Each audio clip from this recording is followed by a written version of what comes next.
తుఫాను ప్రభావంతో బాపట్ల జిల్లా చీరాల ప్రాంతం అధ్వానంగా మారింది. తీర ప్రాంత రహదారులలో ప్రమాదకరమైన గుంటలు ఏర్పడ్డాయి. దీంతో రామాపురం, చిన్నగంజం తీర ప్రాంతాలలో సముద్ర స్నానాలకు జిల్లా అధికారులు ఆదేశాల మేరకు పూర్తిగా నిషేధించామని చీరాల డీఎస్పీ మెయిన్ అన్నారు. ఇక మోంతా తుఫాను ప్రభావంతో సముద్ర తీరంలో అంచున అనేక గుంటలు ఏర్పడినట్లుగా అధికారులు గుర్తించారు. గజ ఈతగాళ్ల సహాయంతో పరిశీలించినప్పుడు ప్రస్తుత సముద్ర పరిస్థితులు స్నానాలకు పూర్తిగా అనుకూలంగా లేవని అధికారులు వెల్లడించారు. దీంతో కార్తీక పౌర్ణమి సందర్భంగా రేపు చీరాల, వేటపాలెం, చిన్నగంజాం సముద్ర తీర ప్రాంతాలకు ప్రజలు, భక్తులు, సందర్శకులు ఎవరు రావద్దు అని అధికారులు సూచించారు. ఈ నేపథ్యంలో తీరం వద్ద పోలీసులు భారీ బందోబస్తు ఏర్పాటు చేశారు.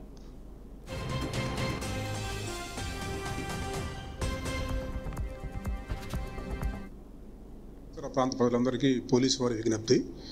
ఈ కార్తీక పౌర్ణమి సందర్భంగా మనకి ఒక సంస్కృతి ఉన్నది. సాంప్రదాయం ప్రకారం చీరాల వాడరేవుకి, తర్వాత రామాపురం, తర్వాత కటారిపాలెం, పొట్టి సుబ్బయ్యపాలెం, చిన్నగంజాం మండలం పెదగంజాం ఈ ఏరియాలో ఉన్న సముద్రానికి వచ్చేసి సముద్ర స్నానాలు చేసుకోవటం ప్రజల యొక్క ఆచారం.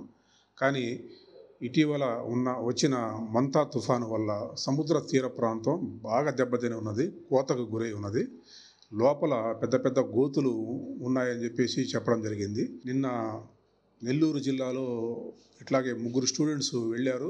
5 నిమిషాల్లోనే వాళ్ళు ఆ గోతుల్లో పడి చనిపోవడం జరిగింది. కాబట్టి ప్రమాదకరంగా ఉన్నది. ఈ దాదాపు ఒక వారం 10 రోజులు పట్టిద్దని చెప్పేసి మన నిపుణులు చెప్పడం జరిగింది. అంటే ప్రజలందరూ ఈ విషయాన్ని గమనించి పోలీసు వారికి సహకరించాలని కోరుతున్నాము. ఎవరు కూడా ఈ బీచ్ ఏరియాకి రావద్దు. బీచ్ అనేది మూసివేయడం జరిగింది. చీరాల పరిసర ప్రాంత ప్రజలందరికీ పోలీసు వారి విజ్ఞప్తి. ఈ కార్తీక పౌర్ణమి సందర్భంగా మనకి ఒక సంస్కృతి ఉన్నది. సాంప్రదాయం ప్రకారం